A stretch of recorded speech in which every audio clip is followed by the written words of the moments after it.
स्वागत है आपका अपने YouTube channel Sarvodaya science and techno में। ठीक है, आज हम देखने वाले हैं वैद्युत आवेश और क्षेत्र के बारे में। वैद्युत आवेश और क्षेत्र और धारा ये सब समझने के लिए सबसे पहले आपको आवेश क्या होता है, आवेशन का कारण क्या है, आवेश कहाँ से आया, क्यों आया, ये सब आपको समझना पड़ेगा। आप अपने सामान्य जीवन में, दैनिक जीवन में देखे होंगे कि जब सूखे बालों पर कंघी किया जाता है तो कंघी कागज के छोटे छोटे टुकड़ों को उठा लेता है। इसका मतलब कंघी में कुछ इस तरीके का गुण आ गया है जिसके वजह से वो क्या कर रहा है, कागज के छोटे छोटे टुकड़ों को क्या कर ले रहा है, उठा ले रहा है। ऐसा आप देखे होंगे। आप देखे होंगे कि ऊनी कपड़े को जब हम निकाल रहे होते हैं तो हमारे बाल ऊनी कपड़ों की तरफ आकर्षित होते हैं और चट चट का आवाज भी आने लगता है। इसका कारण भी आवेशन ही है, आवेश आ गया है इस वजह से होगा। ठीक है, तो आवेश कोई वस्तु नहीं है। हम बार बार क्या बोल रहे हैं, उस वस्तु के पास गुण आ गया है जिसको आवेश कह रहे हैं। तो वस्तु के पास जो गुण है जिसके वजह से दूसरे वस्तुओं को आकर्षित कर रहा है या दूसरे वस्तुओं पर बल लगा रहा है, और आवेश के कारण जो बल लगेगा उसको वैद्युत बल कहेंगे। तो कोई भी वस्तु जिसके पास एक गुण आ गया है कि दूसरे वस्तुओं पर बल लगाने लग गया है और इस बल को क्या कहेंगे, वैद्युत बल लगाने लग गया है, इसको कहेंगे आवेश। और उस वस्तु को आवेशित वस्तु कहेंगे। वस्तु के पास जो गुण है उसको आवेश कहेंगे और वस्तु को क्या कहेंगे, आवेशित वस्तु या आवेशित कण। इसी चीज को समझने के लिए बेंजामिन फ्रैंकलिन ने एक छोटा सा एक्सपेरिमेंट किया था। उसने क्या किया था, रेशम के कपड़े से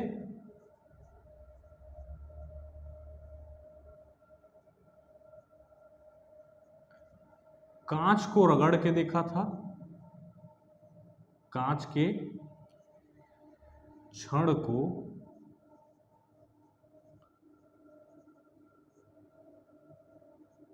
रगड़ा गया था। ठीक है, क्या रेशम के कपड़े से कांच के छड़ को रगड़ा गया था और ऐसे उसने दो रॉड लिए, ऐसे उसने दो रॉड लिए, दो छड़ लिए। ठीक है, क्या, और दोनों छड़ को पास लाके देखा तो ये दोनों छड़, ये भी कांच का छड़ है, ये भी कांच का छड़ है। दोनों कांच के छड़ को रेशम के कपड़े से रगड़ा गया था और ये दोनों छड़ को जब पास लाए तो ये दोनों छड़ एक दूसरे को प्रतिकर्षित करने लग गए, एक दूसरे को प्रतिकर्षित करने लग गए, एक दूसरे को रिपेल करने लग गए। फिर उसने देखा कि ऊनी कपड़े से एबोनाइट या रबड़ के छड़ को रगड़ के देखा और फिर से उसने ऐसे दो रॉड लिए, एबोनाइट के, ये भी एबोनाइट के।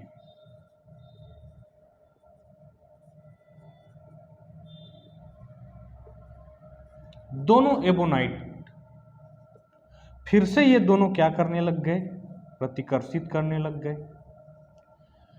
कांच के छड़ दोनों को रेशम से रगड़ा गया, पास ला गया, दोनों प्रतिकर्षित किए। इसका मतलब इसमें प्रतिकर्षण का गुण तो आ गया है, एक ऐसा गुण आ गया है जिसकी वजह से दूसरे आवेश पर, दूसरे वस्तु पर बल तो लगा रहा है। इसमें भी वैसा है कि ऊनी कपड़े से एबोनाइट या रबड़ के छड़ को रगड़ा गया और दोनों को पास ला गया, दोनों एक दूसरे क्या करने लग गए, प्रतिकर्षित करने लग गए। अब तीसरा बार क्या किया, एक कांच का छड़ लिया जिसको रेशम के कपड़े से रगड़ा गया था, एक एबोनाइट का छड़ लिया जिसको ऊनी कपड़े से रगड़ा गया था। एक कांच का छड़ लिया और एक एबोनाइट का छड़ लिया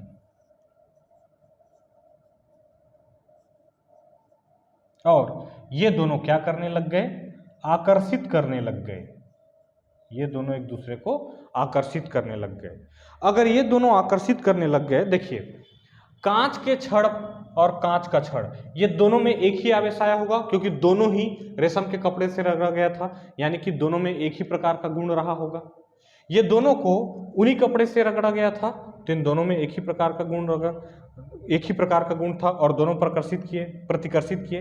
इसका मतलब ये तय है कि इन दोनों में जो गुण है वो अलग अलग है, इन दोनों में गुण है अलग अलग है, तभी क्या कर रहे हैं, आकर्षित।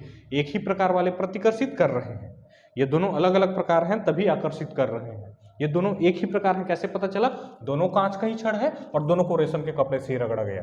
ये दोनों एक ही प्रवृत्ति के हैं, कैसे पता चला, दोनों एबोनाइट है और दोनों को ऊनी कपड़े से रगड़ा गया। ये दोनों अलग अलग हैं, कैसे पता चला, क्योंकि अगर एक समान होते तो प्रतिकर्षित करते, एक समान होते तो प्रतिकर्षित करते। आकर्षित करने लग गया है मतलब दोनों विजातीय रहा होगा, अलग अलग रहा होगा। तब बेंजामिन फ्रैंकलिन ने कहा कि कांच के छड़ पर जो आवेश आया उसको धनात्मक कहेंगे और ये भी क्या हो जाएगा फिर, धनात्मक। और देखिए, एबोनाइट के छड़ पर जो आवेश आया उसको कहेंगे ऋणात्मक। तो ये हो गया धनात्मक और ये हो गया ऋणात्मक। और यहाँ से कंक्लूजन निकाला गया कि देखिए आवेश दो प्रकार के होते हैं, धनात्मक और ऋणात्मक। सजातीय आवेश प्लस प्लस प्रतिकर्षित, सजातीय आवेश माइनस माइनस प्रतिकर्षित, विजातीय आवेश आकर्षित, प्लस और माइनस एक दूसरे को क्या करेंगे, आकर्षित करेंगे। तो उसने क्या कहा कि अगर रेशम के कपड़े से कांच के छड़ को रगड़ा जाए तो कांच में धनात्मक आवेश आएगा और रेशम के कपड़े में ऋणात्मक आवेश आएगा। अगर ऊनी कपड़े से एबोनाइट रबड़ के छड़ को रगड़ा गया तो एबोनाइट या रबड़ में ऋणात्मक आवेश आएगा और ऊनी कपड़े में धनात्मक आवेश आएगा। ठीक है क्या, तो इस तरीके से पता चला कि दो प्रकार के आवेश होते हैं। सजातीय आवेश क्या करते हैं, आकर्षित करते हैं, और विजातीय आवेश क्या करते हैं, प्रतिकर्षित करते हैं। विजातीय आवेश, सजातीय आवेश प्रतिकर्षित करते हैं और विजातीय आवेश आकर्षित करते हैं। ठीक है क्या, तो इनके पास जो आकर्षण या प्रतिकर्षण का गुण आया इसी को आवेश कहते हैं। तो आवेश को अब हम किस तरीके से परिभाषित करेंगे, एक बार आप लोग स्क्रीनशॉट ले लीजिए, फिर आगे बढ़ते हैं। देखिए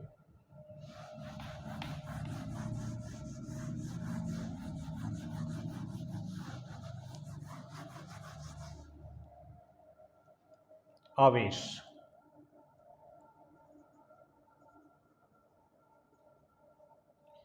किसी वस्तु का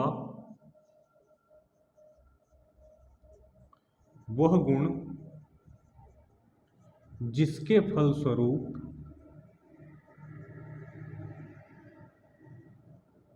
वह अन्य वस्तु पर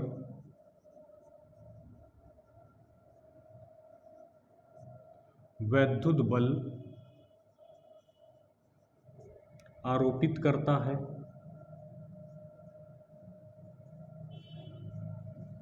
ठीक है, क्या कहेंगे, किसी वस्तु का वह गुण जिसके फलस्वरूप वह अन्य वस्तु पर वैद्युत बल आरोपित करता है। ठीक है क्या, और वस्तु को आवेशित कण कहा जाएगा। वस्तु के पास जो गुण है उसे आवेश कह रहे हैं और जो वस्तु है उसको क्या कहेंगे, आवेशित कण कहेंगे। ठीक है, आवेश को कैपिटल क्यू या स्मॉल क्यू से प्रदर्शित किया जाता है।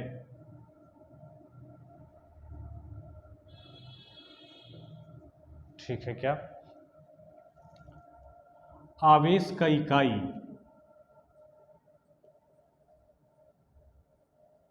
ये होता है कूलाम।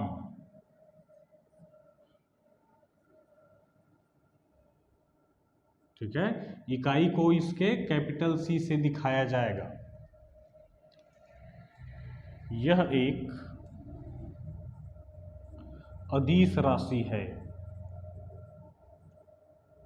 यह एक अदिश राशि है। अदिश इसलिए है, अदिश राशि का मतलब वे राशियां, वे भौतिक राशियां जिनमें केवल परिमाण होता है, दिशा नहीं होता है, उसको अदिश कहते हैं। और वे राशियां जिसमें परिमाण और दिशा दोनों होता है उसे सदिश कहते हैं। एक और राशि आता है जिसे क्या कहते हैं, प्रदिश कहते हैं। वे राशियां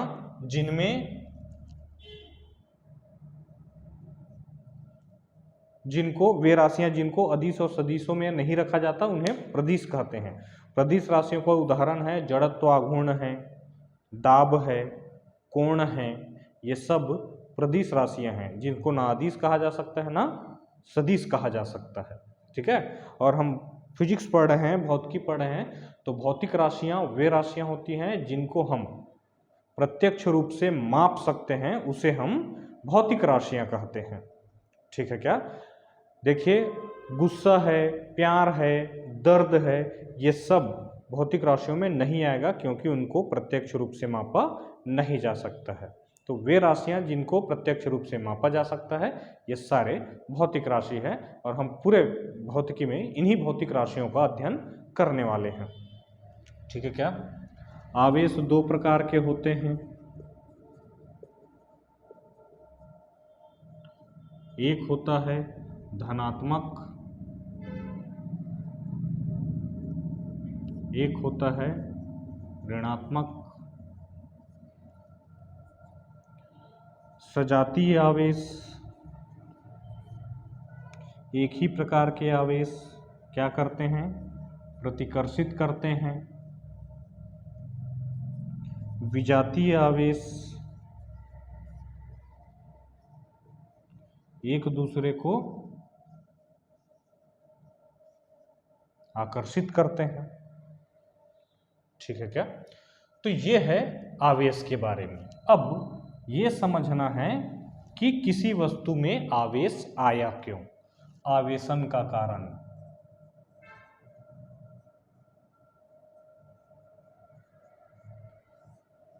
हमने कांच के छड़ को रेशम से रगड़ा तो ऐसा क्या हो गया, उन्हीं कपड़े से एबोनाइट या रबड़ के छड़ को रगड़ा तो ऐसा क्या हुआ, कंघी को बाल के साथ रगड़ा तो ऐसा क्या हो गया कि उसमें ऐसा गुण आ गया कि दूसरे वस्तुओं पर वो बल लगाने लग गया। ठीक है क्या? उसी गुण को क्या बोले थे? आवेश कहते।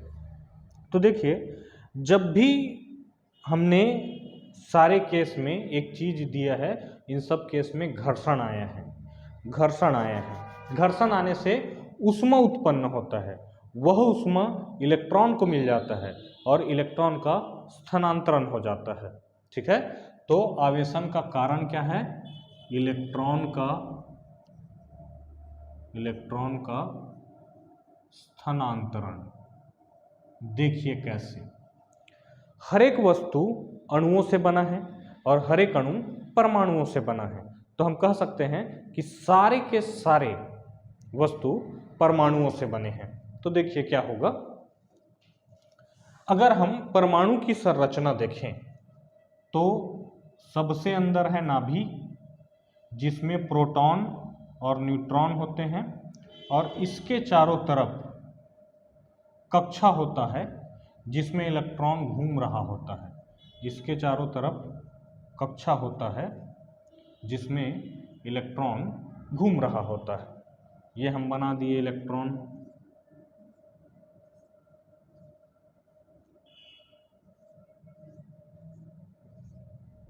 इस तरीके से, तो ये जो नाभि है इसमें क्या क्या है? प्रोटॉन है, न्यूट्रॉन है और इलेक्ट्रॉन बाहर है। इलेक्ट्रॉन पर जो आवेश होता है वो ऋणात्मक है, प्रोटॉन पर जो आवेश होता है वो धनात्मक है, और न्यूट्रॉन पर किसी प्रकार का आवेश नहीं होता है। ठीक है क्या? तो क्या होता है कि जैसे ही इस इलेक्ट्रॉन जो कक्षा में घूम रहे हैं इनको ऊर्जा मिलता है, ये वहां से निकल जाते हैं और इसी वजह से आवेशन आता है। कैसे? देखिए, इलेक्ट्रॉन पर क्या आवेश है? ऋणात्मक। प्रोटॉन पर क्या आवेश है? धनात्मक। किसी भी परमाणु में जितना इलेक्ट्रॉन का संख्या है उतना ही प्रोटॉन का संख्या है। जितना आवेश इलेक्ट्रॉन पर है उतना आवेश प्रोटॉन पर है। तो पूरा परमाणु सम्मिलित रूप से जितना धनात्मक आवेश है उतना ऋणात्मक आवेश है, तो क्या हो जाता है? उदासीन हो जाता है। कुल जो आवेश है वो शून्य हो जाता है, क्योंकि जितना आवेश इलेक्ट्रॉन पर है उतना ही आवेश प्रोटॉन पर है, जितना संख्या इलेक्ट्रॉन पर है उतना ही संख्या प्रोटॉन पर है। प्रोटॉन का है, तो कुल आवेश क्या हो गया, शून्य हो गया।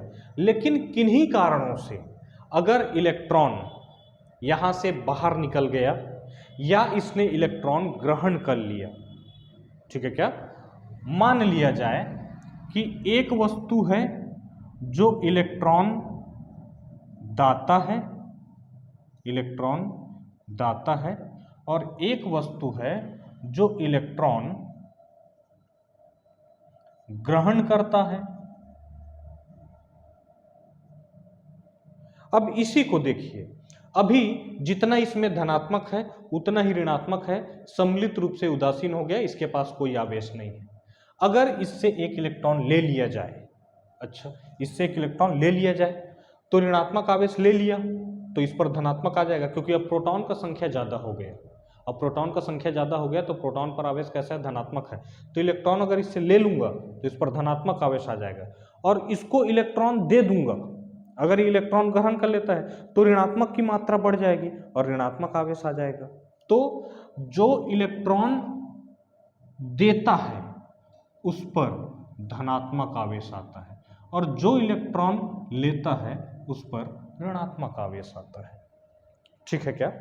तो क्या हुआ होगा जब कांच और रेशम के कपड़े को रगड़ा गया होगा, तो कांच ने इलेक्ट्रॉन दिया होगा और उस पर धनात्मक आवेश आया, रेशम के कपड़े ने इलेक्ट्रॉन लिया होगा, ऋणात्मक आवेश आया।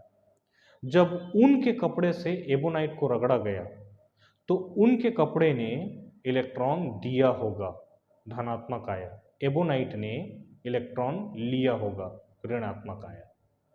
अब बात है कि सर इलेक्ट्रॉन का जो स्थानांतरण है क्यों हुआ, इसके बहुत सारे कारण हो सकते हैं। आपने ऊर्जा दिया, इलेक्ट्रॉन को ऊर्जा मिल गया, इलेक्ट्रॉन को ऊर्जा मिल गई, स्थानांतरित हो गया। ठीक है क्या?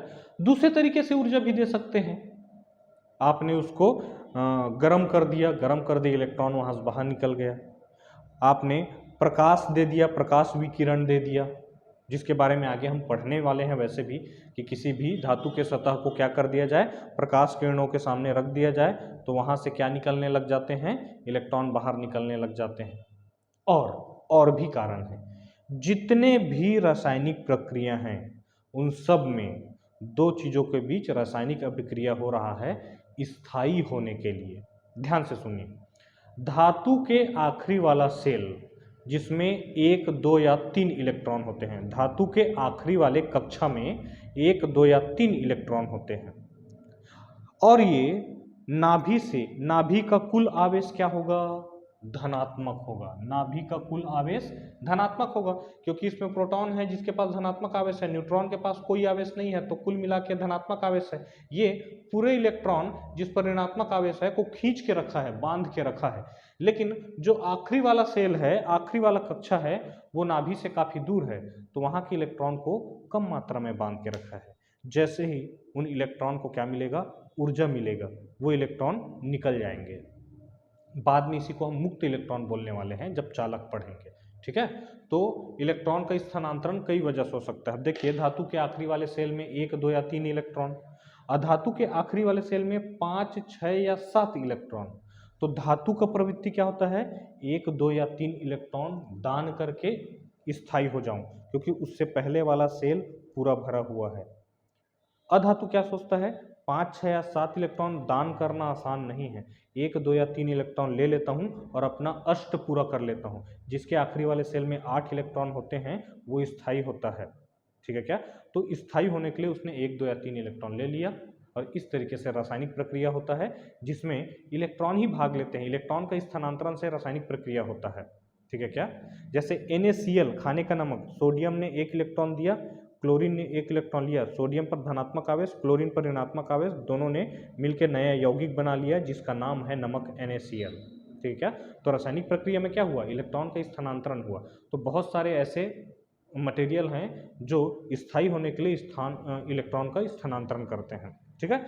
अब देखिए, धातु के आखिरी वाले सेल में 1, 2 या 3 इलेक्ट्रॉन जो कम रूप से बद्ध हैं, किससे, नाभि से, कम रूप से बद्ध हैं नाभि से, तो ऊर्जा मिलने पर ये आसानी से मुक्त हो जाते हैं।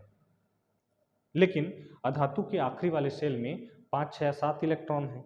तो 5, 6 या 7 इलेक्ट्रॉन के बाद ज़्यादा आवेश है तो नाभि से ज़्यादा बंधे हुए हैं। 1, 2 या 3 इलेक्ट्रॉन के पास कम आवेश है तो नाभि से कम बंधे हुए हैं। इसलिए धातुओं में बड़ा आसानी से आवेश प्रवाह हो जाता है, क्योंकि थोड़ा ऊर्जा मिलने पर ये 1, 2 या 3 इलेक्ट्रॉन है आसानी से अपने परमाणु से बाहर निकल जाते हैं। जब ये परमाणु से बाहर निकल जाएगा और इस पर आवेश आ जाएगा, अगर ये इलेक्ट्रॉन देगा तो धनात्मक आएगा, इलेक्ट्रॉन लेगा तो ऋणात्मक आएगा। ऐसे केस में इसको परमाणु ना बोल के आयन कहेंगे। अगर इसके परमाणु के पास आवेश आ जाता है तो उसको परमाणु नहीं कहते हैं, क्या कह देते हैं, आयन कह देते हैं। तो कुल मिला के देखिए, इलेक्ट्रॉन अगर कोई दे रहा है तो धनात्मक आवेश आएगा, इलेक्ट्रॉन अगर ले रहा है तो ऋणात्मक आवेश आएगा। तो आवेशन का कारण क्या हुआ, इलेक्ट्रॉन का स्थानांतरण। अब इलेक्ट्रॉन का स्थानांतरण किसी भी वजह से हुआ हो, लेकिन उसी के वजह से क्या आएगा, आवेश आ जाएगा। ठीक है क्या, चलिए स्क्रीनशॉट ले लीजिए। फिर चालकों कुचालकों विद्युत रोधी के बारे में पढ़ते हैं। चलिए देखते हैं चालक क्या होते हैं, विद्युत रोधी क्या होता है और अर्धचालक क्या होता है।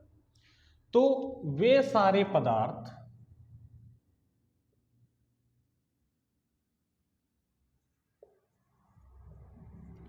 जिनके पास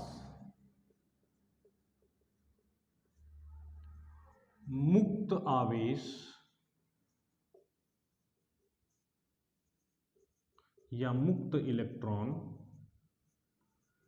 होते हैं।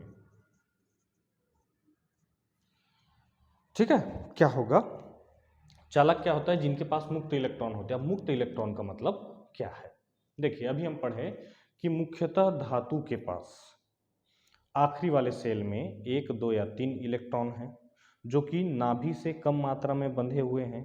इन इलेक्ट्रॉन को हल्का सा ऊर्जा मिल जाए तो ये अपनी कक्षा को छोड़ के मुक्त हो जाएंगे।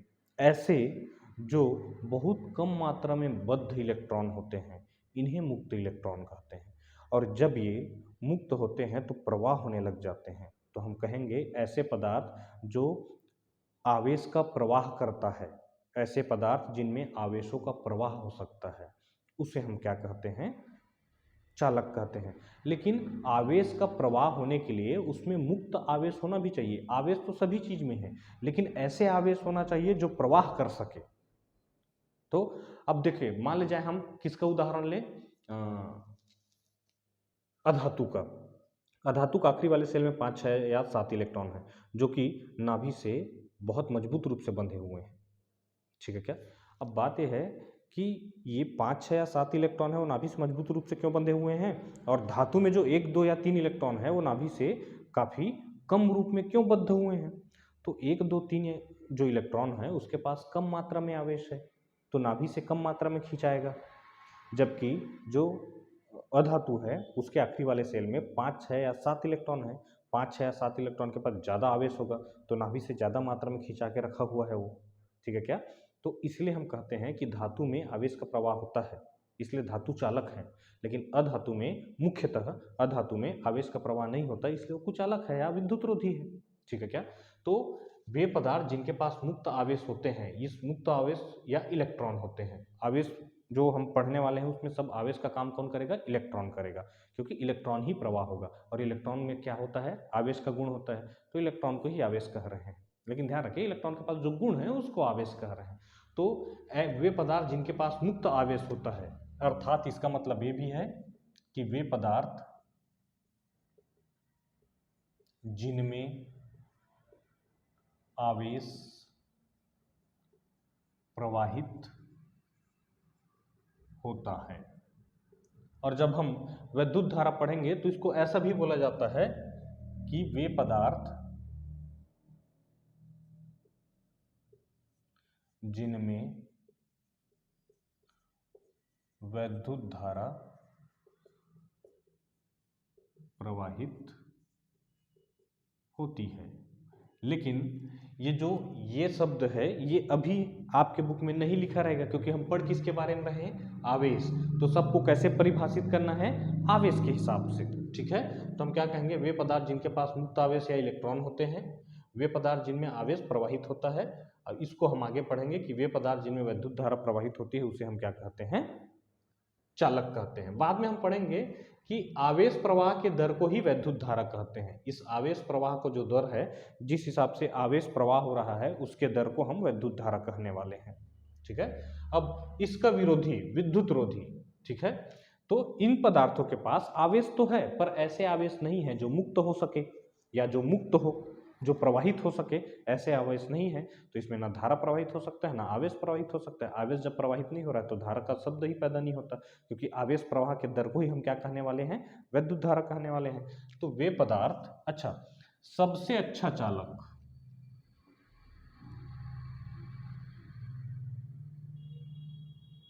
ये होता है चांदी। ठीक है, ये सर्वोत्तम चालक है। चांदी जो है सर्वोत्तम चालक है। विद्युत रोधी वे पदार्थ जिनमें मुक्त इलेक्ट्रॉन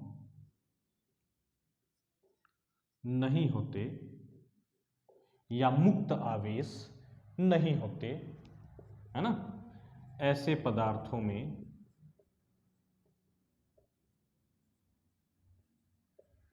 आवेश का प्रवाह नहीं होता।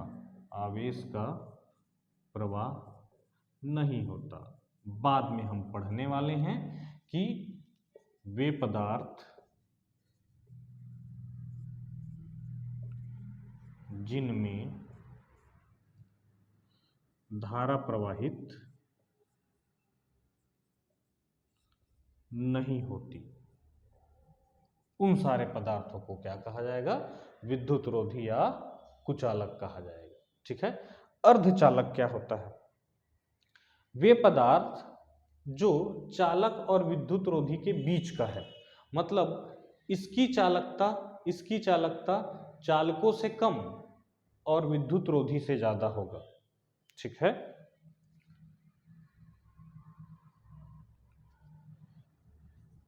वे पदार्थ जिनकी चालकता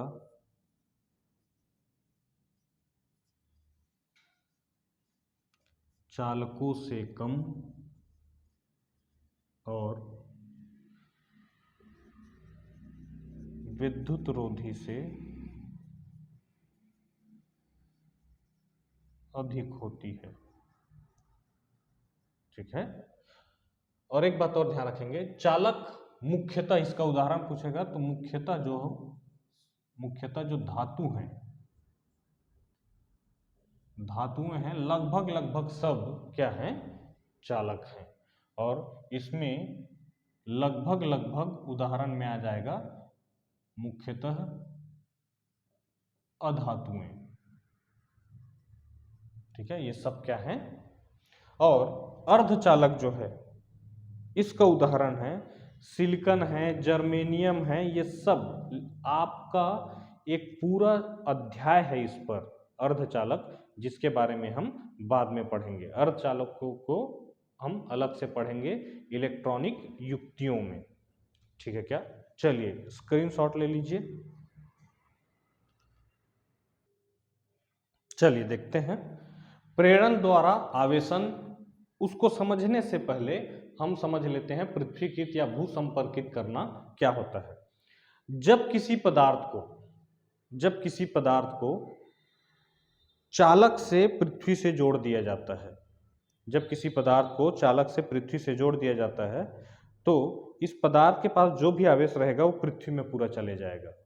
इस घटना को क्या कहते हैं, पृथ्वीकृत करना या भूसंपर्कित करना, अर्थिंग करना। ठीक है क्या, आप देखे होंगे कि सॉकेट में 3 ऐसे होल होते हैं जिसमें प्लग लगाते हैं हम, बिजली के जो भी सॉकेट रहते हैं, इसमें जो बड़ा वाला साइज का रहता है ऊपर, ये अर्थिंग का ही रहता है। ये विद्युत शॉक से बचाने में हमें मदद करता है। मान ले जाए कूलर है, कूलर में क्या आ गया, करंट आ गया, तो करंट आ गया, उसको हम जोड़ दिए किससे, अर्थिंग से, तो पूरा जो आवेश है वो किस में चला जाएगा, पृथ्वी में चला जाएगा। ठीक है, और हमें विद्युत शॉक से बचा लिया जाएगा। ठीक है, तो जब भी किसी वस्तु को, आवेशित वस्तु को हम किससे कर दें, पृथ्वी से जोड़ दें, किसी चालक से पृथ्वी से जोड़ दें, तब क्या होता है कि उस वस्तु का पूरा आवेश किसमें चला जाता है, पृथ्वी। और पृथ्वी का जो धारिता है अनंत होता है, जितना भी आवेश देना है दे लो, पूरा ले लेगा वो। ठीक है क्या, प्रेरण शब्द का मतलब क्या होता है कि हम आवेशन का गुण ला दिए हैं दूसरे वस्तु में, उसको बिना टच किए, बिना छुए, इसको प्रेरण कहते हैं। देखिए कैसे, मान लिया जाए ये कोई वस्तु है, ये कोई वस्तु है जिसके पास किसी भी प्रकार का आवेश नहीं है।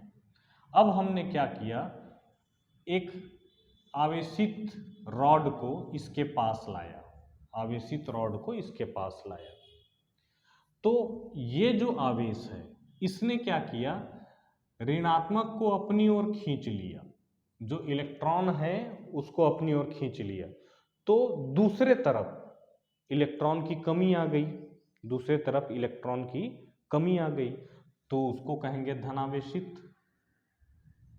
इलेक्ट्रॉन पूरा एक तरफ हो गया, तो दूसरे तरफ इलेक्ट्रॉन की कमी आ गई, तो दूसरा वाला क्या हो गया, धनावेशित हो गया, इधर वाला ऋणावेशित हो गया। ठीक है क्या, ये धनावेशित है तो ऋणावेशित को अपनी ओर खींच लिया। जब इसको पास नहीं लाए थे तब इसके पास किसी प्रकार का आवेश का कहीं पर आवेश एक जगह एकत्रित नहीं हुए थे। जब इसको हम पास लाए, जब इसको हम पास लाए तो ऋण आवेश एक तरफ हो गया और दूसरे तरफ इलेक्ट्रॉन की कमी आ गई, तो दूसरे तरफ क्या हो गया, धन आवेश हो गया। पहले क्या था, इलेक्ट्रॉन सभी रूप में फैले हुए थे और इसमें जितना ऋण आवेश था उतना ही धन आवेश, और ये उदासीन था। ये अभी भी उदासीन है, ये अभी भी उदासीन है, बस क्या हुआ है कि ऋण आवेश एक जगह हो गया, धन आवेश एक जगह हो गया। अभी भी इसके पास जितना ऋणात्मक आवेश है उतना ही धनात्मक आवेश है। ठीक है, तो उदासीन तो अभी भी है, लेकिन अभी क्या हुआ है, ऋण आवेश एक तरफ हो गया और धन आवेश एक तरफ हो गया। अब क्या किए, अगले स्टेप में हमने क्या किया,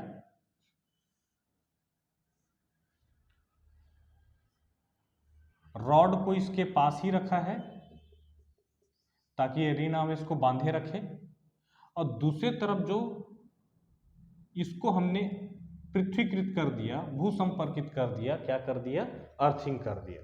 जैसे ही अर्थिंग करेंगे ये पूरा आवेश खत्म हो जाएगा, पूरा आवेश खत्म हो जाएगा। अब ये आवेश कैसे खत्म हुआ, देखिए क्या होगा। भले हम कहते हैं कि जब भी किसी वस्तु को, आवेशित वस्तु को अर्थिंग कर देंगे, भू से जोड़ देंगे, पृथ्वी से जोड़ देंगे, पूरा आवेश उसमें चला जाएगा। ठीक है, इसका दूसरा मतलब भी ये होता है कि देखिए, मान ले जाए इसमें इलेक्ट्रॉन होता ना, तो पूरा इलेक्ट्रॉन यहाँ चला जाता और यहाँ का आवेश खत्म हो जाता, लेकिन ये इलेक्ट्रॉन नहीं है, क्या है, इलेक्ट्रॉन की कमी है तभी धन आवेश है। तो क्या होगा, पृथ्वी से इलेक्ट्रॉन, पृथ्वी से इलेक्ट्रॉन इसमें जाएगा, पृथ्वी से इलेक्ट्रॉन इसमें जाएगा, और जितना ये धनावेश है उतना ही ऋणात्मक जाके इसको खत्म कर देगा, इस तरीके से। ठीक है क्या, अब हम इसको काट दिए हैं और इसको इस तरीके से रखे हुए हैं। यहां पर रॉड है, ऋण आवेश, इसको काट दिए हैं, अर्थिंग को हटा दिए, अब यहां पर ऋण आवेश बचा हुआ है। अगले स्टेप में हमने क्या किया, रॉड को हटा दिया, रॉड को हटा दिया, तो ये जो ऋण आवेश है ये समान रूप से वितरित हो जाएंगे, पूरे वस्तु में समान रूप से वितरित हो जाएंगे। अब देखिए, हमने बिना टच किए फाइनली इस वस्तु को कैसा कर दिया है, ऋण आवेश कर दिया है। इस घटना को कहते हैं प्रेरण।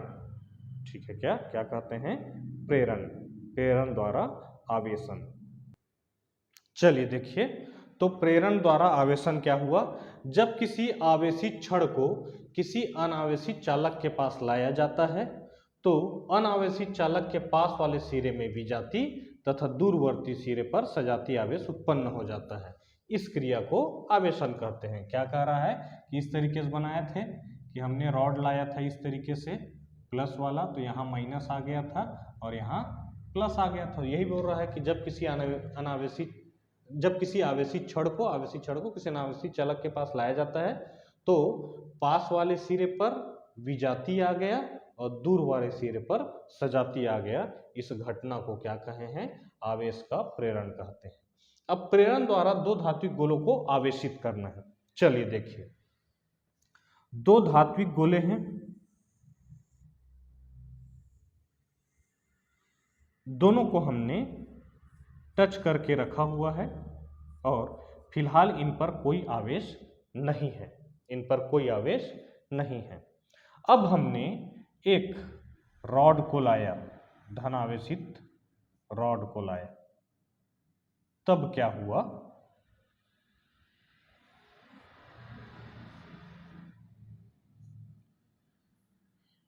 ऋणात्मक आवेश यहां आ गया, पूरा ऋणात्मक आवेश एक सिरे पर आ गया, तो दूसरे सिरे पर क्या आ गया, धनात्मक आ गया।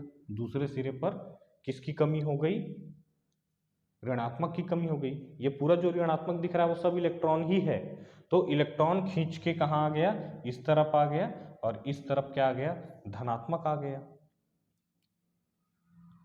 ठीक है क्या, हमने रॉड को ऐसा रखा हुआ है। अब क्या हुआ, देखो क्या हुआ, इसके पास भी जो इलेक्ट्रॉन थे वो इस तरफ आ गए, इसके पास भी जो इलेक्ट्रॉन थे वो भी इस तरफ आ गए, तो पूरा ऋणात्मक एक जगह हो गया। तो दूसरे तरफ इलेक्ट्रॉन की कमी आ गई, जहां पर इलेक्ट्रॉन का कमी होगा वहां धनात्मक आ जाएगा। ठीक है क्या, अब हमने क्या किया, इसको थोड़ा सा दूर कर दिया, थोड़ा सा दूर कर दिया, रॉड को अभी भी इसके पास रखे हैं प्लस, तो यहां पर क्या है, ऋणात्मक बंधा हुआ है और यहां पर धनात्मक रखा हुआ है। ठीक है क्या, जैसे ही हम इस रॉड को हटाएंगे, जैसे ही हम, ये पहला है, ये दूसरा है, ये तीसरा है, जैसे ही हम रॉड को हटाएंगे,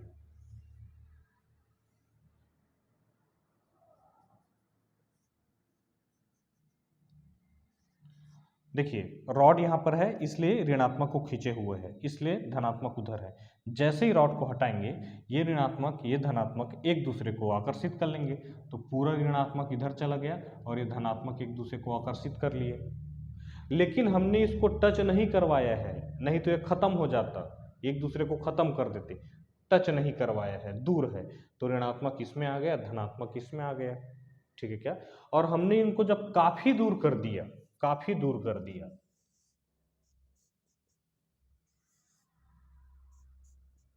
तो समान रूप से इसमें ऋणात्मक बट गया और समान रूप से इसमें धनात्मक बट गया। अब देखिए इसमें भी आवेश आ चुका है और इसमें भी आवेश आ चुका है।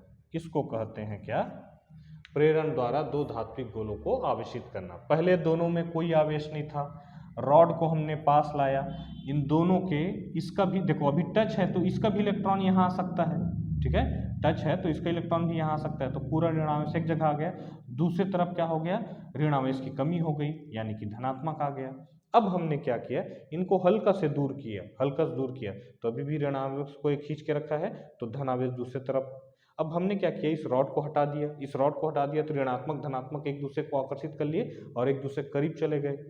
ठीक है, हमने क्या किया, अब इनको इनके परास से काफी दूर कर दिया। जब काफी दूर कर दिया तो ऋण आवेश इसमें सम्मिलित रूप से समान रूप से फिर से वितरित हो गए और धन आवेश इसमें समान रूप से वितरित हो गए।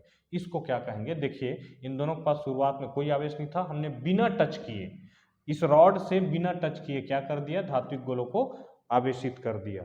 तो बिना टच करे जब हम उसको आवेशित करते हैं, इस घटना को क्या कहते हैं, प्रेरण कहते हैं। चलिए स्क्रीनशॉट ले लीजिए। चलिए आवेशों के गुण देखते हैं।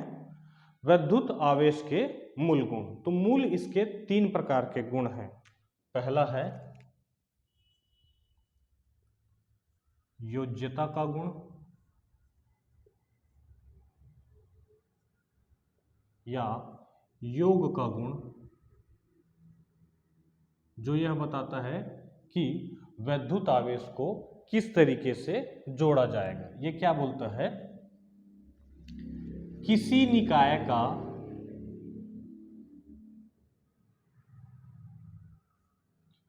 कुल आवेश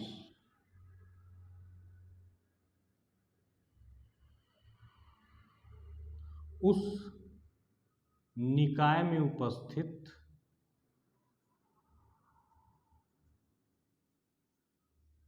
सभी आवेशों के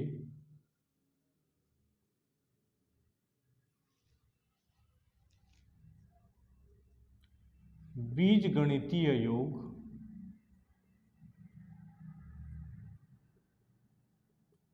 के बराबर होगा। क्या बोलता है?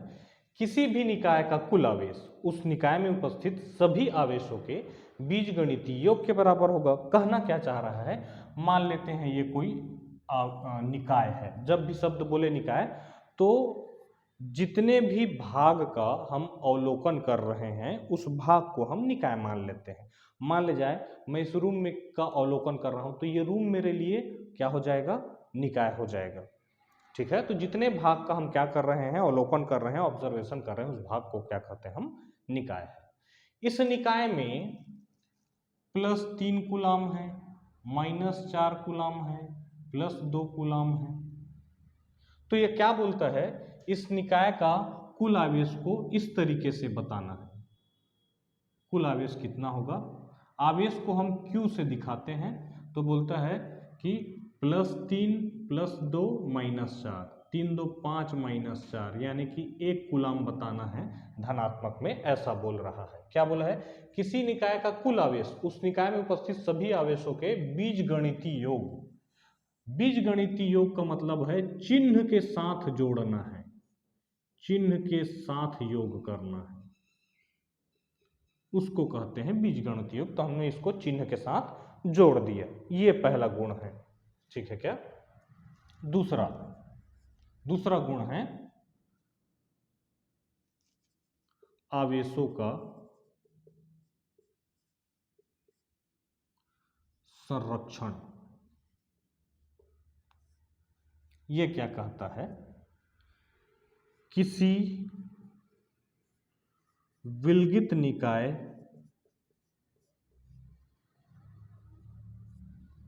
का कुल आवेश हमेशा संरक्षित रहता है। किसी विलगित निकाय का कुल आवेश हमेशा संरक्षित रहता है। अब यहां पर विलगित निकाय से क्या मतलब है? विलगित निकाय का ऐसा मतलब है जो बोलना चाह रहा है कि ये निकाय बाहर को न आवेश दे सकता है न बाहर से आवेश ले सकता है। जब उसके वातावरण से आदान प्रदान नहीं होता है, किसी निकाय का उसके वातावरण से आदान प्रदान नहीं होता है, तब उसको हम विलगित निकाय कहते हैं। ठीक है क्या? तो हम एक विलगित निकाय मान लेते हैं। ठीक है, यहाँ +3 कूलम है मान लेते हैं, इसमें -4 कूलम भी है और धनात्मक 2 कूलम भी है। हमेशा संरक्षित रहना, संरक्षित शब्द का मतलब है नियत रहना, नहीं बदलना। जैसे हम ऊर्जा संरक्षण का नियम पढ़ते हैं कि ऊर्जा को ना तो बनाया जा सकता है ना तो नष्ट किया जा सकता है, बल्कि ऊर्जा जो है एक रूप से दूसरे रूप में बदलते रहता है। वैसे यहाँ क्या बोल रहा है? किसी विलगित निकाय का कुल आवेश संरक्षित रहता है। ऊर्जा में क्या पढ़ते हैं कि ऊर्जा जो है, किसी भी निकाय का ऊर्जा जो है वो संरक्षित रहता है, नियत रहता है, बदलता नहीं है। कहना क्या चाह रहा है? देखिए, मान लिया जाए किसी भी तरीके से आपने इसको धनात्मक 4 कूलम बना दिया, किसी भी तरीके से इसको आपने धनात्मक 3 कूलम बना दिया, तो यह क्या कहता है कि ये जो ऋणात्मक 4 है, ठीक है क्या, ये जो ऋणात्मक 4 है अपने आप ऋणात्मक 6 कूलम बन जाएगा, अपने आप ऋणात्मक 6 कूलम बन जाएगा। कारण पहले कुल आवेश कितना था? 3 2 5 -4 1 कूलम। तो बाद में भी कितना रहना चाहिए? पहले कितना था? 3 2 5, 3 + 2 -4 बराबर 1 कूलम। बाद में अब देखते हैं हम तो कितना हो गया है, देखिए 4 3 7, 7 - 6 1, है ना, 4 धन 3 - 6, यानी कि फिर से 1 कूलम। तभी तो कहेंगे कि कुल आवेश कैसा है? संरक्षित है। पहले भी 1 कूलम था कुल आवेश, बाद में भी 1 कूलम था। तो क्या बोल रहे हैं? आवेशों को ना बनाया गया जा सका है ना नष्ट किया जा सकता है, एक दूसरे के रूप में बदल गए। ठीक है, इनमें से और ये ले लिया, इनमें से और ले लिया, इस कारण ये और घट गया। लेकिन सबको जोड़ेंगे तो अभी भी पहले जितना था बाद में भी उतना ही रहेगा। इसी को कहते हैं कि किसी विलगित निकाय का कुल आवेश हमेशा संरक्षित रहता है, नियत रहता है। ठीक है। तीसरा गुण है आवेशों का क्वांटीकरण। आवेशों का क्वांटीकरण। क्वांटी, क्वांटिटी, मात्रा, अमाउंट, क्या कहता है ये देखिए। अगर किसी भी चीज के मात्रा को देखें हम, ठीक है क्या, समझने के लिए हम यहां पर थोड़ा सा बना लेते हैं।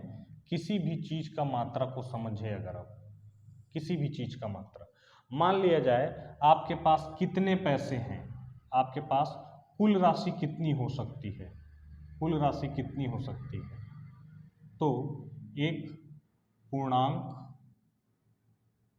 गुना 1 रुपए।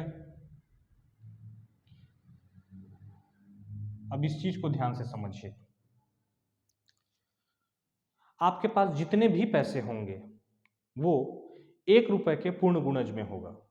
10 रुपए होंगे तो 1 गुणित 10, 20 रुपए होंगे तो 20 गुणित 1, 40 रुपए होंगे 40 गुणित 1। आपके पास जितने भी पैसे होंगे सब 1 रुपए के गुणज में होंगे, 1 रुपए के मल्टीपल में होंगे। ठीक है क्या, लेकिन ये पैसे आपके पास भौतिक रूप से होना चाहिए। ये नहीं कि मेरे अकाउंट में 140.5 रुपए है, ऐसा नहीं। भौतिक रूप से आपके पास जो है वो 1 रुपए के ही गुणनफल में होगा, 1 रुपए के ही गुणज में होगा। क्यों? क्योंकि न्यूनतम राशि जो मार्केट में चलता है वो 1 रुपए है, राशियों में, पैसों में। आपके पास अगर न्यूनतम 5 रुपए चलते तो जो भी राशि होता 5 रुपए के पूर्ण गुणज में होता। ठीक है क्या, जो भी राशि होता वो 5 रुपए के पूर्ण गुणज में होता। ठीक है, तो हम क्या कर रहे हैं, ये क्या है, 1 रुपए न्यूनतम राशि है जो चलता है, न्यूनतम राशि है जो चलता है, इसी को आधारित इकाई बोलते हैं। न्यूनतम राशि जो चलता है, आधारित इकाई, बेसिक यूनिट। जैसे पैसों में चलने वाले राशियों में 1 रुपए न्यूनतम है, वैसे ही आवेशों में न्यूनतम जो राशि है वो इलेक्ट्रॉन पर जो आवेश है वही आवेशों में न्यूनतम राशि है, उससे कम आवेश हम नहीं जानते हैं। समझ रहे हैं क्या? तो देखिए कुल राशि किसके बराबर है, आप बोलते हैं मेरे पास 1 करोड़ है, तो इस पूर्ण संख्या की जगह मैं क्या लिख देता, 1 करोड़। आपके पास जो भी पैसे होंगे 1 रुपए के ही मल्टीपल में होंगे, 1 रुपए है कि गुणन में होंगे। मतलब किसी भी चीज का कुल मात्रा उस चीज के आधारित इकाई गुणा पूर्ण संख्या के बराबर होगा। ठीक है क्या, 10 रुपए होते तो क्या बोलते, न्यूनतम राशि कितना, 1, एक पूर्ण संख्या से गुणा कर दिए 10, 10 गुणित 1, 10 रुपए आ गया।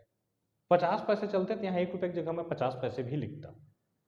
किसी भी चीज में उसका न्यूनतम जो राशि जानते हैं उसी के गुणनफल में आएगा कुल राशि। ठीक है क्या, जैसे सेब सपोज काट के नहीं मिलता अगर मार्केट में, तो आप क्या बोलते हैं, सेब जो है वो एक सेब एक ही है, तो आप बोलेंगे या तो 10 सेब आएगा या 12 सेब आएगा या 14 आएगा या 15 आएगा 20 आएगा, 10.5 तो नहीं आ सकता ना। इसका मतलब हम क्या कहेंगे, न्यूनतम 1 सेब बिकता है, न्यूनतम 1 सेब, तो यहाँ पर लिख देंगे 1 सेब, यहाँ पूर्ण संख्या से गुणा कर देंगे, तो ट्रक भर के भी सेब लाएगा तो इतना ही आएगा, 1 सेब पूर्ण गुणन में होगा। मान लीजिए उसमें 50,000 सेब है तो यहाँ 50,000 रख दूंगा, 50,500 सेब है 50,500 रख दूंगा, लेकिन आधा कट के कहीं पर नहीं होगा, 51, 51.5 सेब नहीं हो सकता, क्योंकि आधा सेब तो नहीं मिलता है ना। अब मिलता तो यहाँ पर हम आधा लिखते, जो आधारित इकाई है न्यूनतम राशि है उसमें। इसी प्रकार जो आवेश है वो भी कुल आवेश किसके बराबर होगा,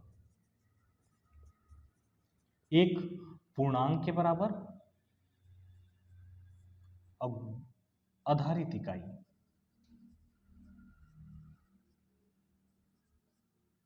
ठीक है क्या, तो आधारित इकाई क्या होता है, आवेश में,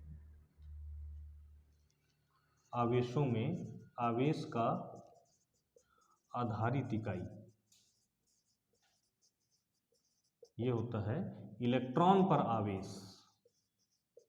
इलेक्ट्रॉन पर आवेश, और इलेक्ट्रॉन पर आवेश को ई से दिखाते हैं, इलेक्ट्रॉन पर आवेश को ई से दिखाते हैं, और ई का मान होता है 1.6 इंटू 10⁻⁻19 कूलाम, इतना होता है ई का मान। ठीक है क्या? तो कुल आवेश किसके बराबर? कुल आवेश पूर्णांक को n से दिखा रहे हैं, आधारित इकाई e के बराबर, तो q बराबर n ही आ गया। चूंकि आवेश धनात्मक ऋणात्मक कुछ भी हो सकता है, सामने प्लस माइनस लगा दिए। अब इसको कैसे लिखेंगे? देखिए कैसे लिखेंगे, किसी भी निकाय का, किसी भी निकाय का कुल आवेश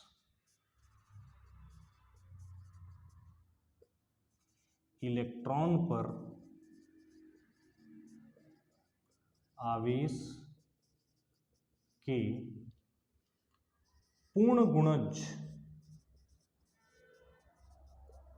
के बराबर होता है। फिर से देखिए, किसी भी राशि, चाहे वो पैसे हो चाहे कुछ भी हो, सब अपने आधारित इकाई के पूर्ण गुणज में होंगे। आपके पास 10 रुपए है तो 1 रुपए के गुणज में होगा, 1 रुपए के पूर्ण गुणज में होगा। आपके पास 100 रुपए है तब भी 1 रुपए के पूर्ण गुणज में होगा। आपके पास 1 करोड़ है तब भी आप 1 रुपए के पूर्ण गुणज में होगा। किसी भी चीज का राशि अपने आधारित इकाई के, आधारित इकाई मतलब न्यूनतम जितना उसका जानते हैं, न्यूनतम जितना उसका चलता है, ठीक है क्या, उसको आधारित इकाई कहेंगे। तो जो भी राशि होगा अपने आधारित इकाई के पूर्ण गुणज में ही होगा, ठीक है क्या। वैसे ही जैसे राशियों में आधारित इकाई 1 रुपए है, 1 रुपए न्यूनतम आप जानते हैं, वैसे ही आवेशों का आधारित इकाई इलेक्ट्रॉन पर आवेश है। इलेक्ट्रॉन पर जितना आवेश होता है उससे कम आवेश हम नहीं जानते। इलेक्ट्रॉन को काट के नहीं बोल सकते कि आधा आवेश इधर है आधा आवेश इधर है, नहीं हो सकता, वही न्यूनतम है। और वो किसके बराबर होता है? 1.6 गुना 10 के घात ऋण 19। हाँ, ये ऋणात्मक में होता है, ठीक है। तो हम अभी परिमाण की बात कर रहे हैं, तो इलेक्ट्रॉन पर आवेश होता है 1.6 गुना 10 के घात ऋण 19, और इसी आवेश को हम न्यूनतम जानते हैं।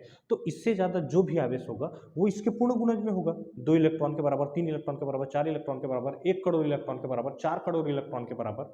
4 करोड़ इलेक्ट्रॉन में जितना आवेश है उतना इसमें चार्ज है, इस तरीके से कहेंगे, ठीक है क्या। तो आवेशों के क्वांटीकरण में कुल आवेश किसके बराबर हो गया? तो एक पूर्णांक, एक पूर्णांक, आधारित इकाई, इसमें इलेक्ट्रॉन पर आवेश होता है, तो हमने ई लिख दिया। चूंकि ये धनात्मक ऋणात्मक कुछ भी हो सकता है, हमने सामने प्लस माइनस लिख दिया। इसी को शब्दों में क्या लिखें? किसी भी निकाय का कुल आवेश, कुल आवेश इलेक्ट्रॉन पर आवेश के, इलेक्ट्रॉन पर आवेश के पूर्ण गुणज के बराबर होता है। पूर्ण गुणज के, यह पूर्णांक है, पूर्ण गुणज, ठीक है क्या। लेकिन जब इस पर आप सवाल करेंगे तो यहाँ पर जो n है, n काम करेगा कैसे? इलेक्ट्रॉन की संख्या, कैसे काम करेगा? इलेक्ट्रॉन की संख्या जैसे काम करेगा। इलेक्ट्रॉन की संख्या, इस पर हम सवाल करेंगे, इलेक्ट्रॉन की संख्या जैसे काम करेगा, ठीक है क्या। कैसे? यहां पर आप देखते हैं, यहां पर जो पूर्णांक है, जैसे मैं बोलता कि 10 रुपए है तो यहाँ 10 गुणित 1 लिखते, तो हम ऐसे बोल सकते थे। यहाँ पर जो 10 है वो 1 रुपए के कितने सिक्के हैं उसको बताता है। तो यहाँ पर इलेक्ट्रॉन पर आवेश है तो ये क्या बताएगा? कितने संख्या है इलेक्ट्रॉन का, कितने सिक्के हैं 1 रुपए के, कितने संख्या है इलेक्ट्रॉन का, तो n क्या बताएगा? इलेक्ट्रॉन का संख्या बताएगा जब आप सवाल करेंगे, ठीक है क्या। इसका स्क्रीनशॉट ले लीजिए। एक छोटा सा सवाल कर लेते हैं Q बराबर NE पे। चलिए देखते हैं। पहला क्वेश्चन बोलता है 1 कूलाम आवेश में कितने इलेक्ट्रॉन होंगे, ठीक है क्या। आवेश कितना दिया है? 1 कूलाम, कितने इलेक्ट्रॉन, तो आपको क्या बोला? n जो है इलेक्ट्रॉन के संख्या का काम करेगा, तो n का मान पूछा है, ठीक है। E का मान आपको याद होना चाहिए, 1.6 गुना 10 के घात ऋण 19 कूलाम, ठीक है क्या। तो हम जानते हैं कि Q इक्वल टू NE, तो N इक्वल टू क्या हो जाएगा? Q बटे E। Q का मान कितना है? 1, और E का मान कितना है? 1.6 गुना 10 के घात ऋण 19, ठीक है क्या। ऊपर भी कूलाम नीचे भी कूलाम, कट जाएगा, तो n क्या है? संख्या है, इसका कोई भी इकाई नहीं रहेगा। तो देखिए इसको हमने क्या लिखा है? 1/1.6 गुना 10 के घात 19, ये ऊपर जाएगा तो 10 के घात 19 हो जाएगा। इसको आप क्या लिख सकते हैं? 10 ऊपर जाएगा तो 10/16 गुणित 10 के घात 19, ठीक है क्या, ये क्या हो जाएगा 5 बार, ये क्या हो जाएगा 8 बार, तो 5/8 गुना 10 के घात 19, 5/8 0.625 गुना 10 के घात 19 है ना। 8 को जैसे आप 5 को भागित देंगे 8 से तो दशमलव लगाएंगे तो 50 हो जाएगा। ठीक है, 8 छक्के 48, 20 हुआ, दूनी 16, 40 हुआ, 8 पंचे 40, खत्म हो गया।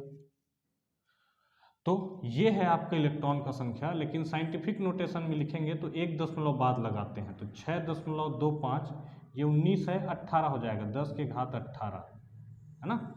दशमलव को एक संख्या आगे खसकाएंगे तो घात जो है 1 से कम हो जाएगा, तो 6.25 गुणित 10 के घात 18 इतने इलेक्ट्रॉन की संख्या होगा एक कूलाम आवेश में। नेक्स्ट पूछा है, क्या किसी पदार्थ में 6 गुना 10 के घात ऋण 18 कूलाम आवेश हो सकता है? देख लेते हैं। Q बराबर क्या लिखते हैं हम, Ne, तो N बराबर क्या हो जाएगा Q/E। Q कितना है 6 गुना 10 के घात ऋण 18 और E कितना होता है 1.6 गुना 10 के घात ऋण 19, तो ये क्या हो गया 6/1.6, ऋण 18 से ऋण 18 कट गया, नीचे ऋण 1 बचा है, नीचे ऋण 1 बचा है, ठीक है। तो इसको कैसे लिखेंगे, ये ऊपर जाके ऐसे हो जाएगा, ठीक है क्या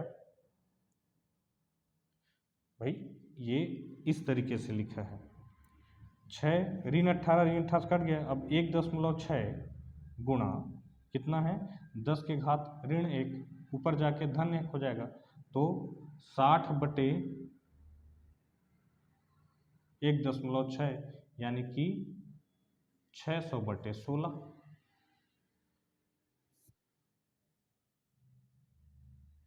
600/16 करेंगे तो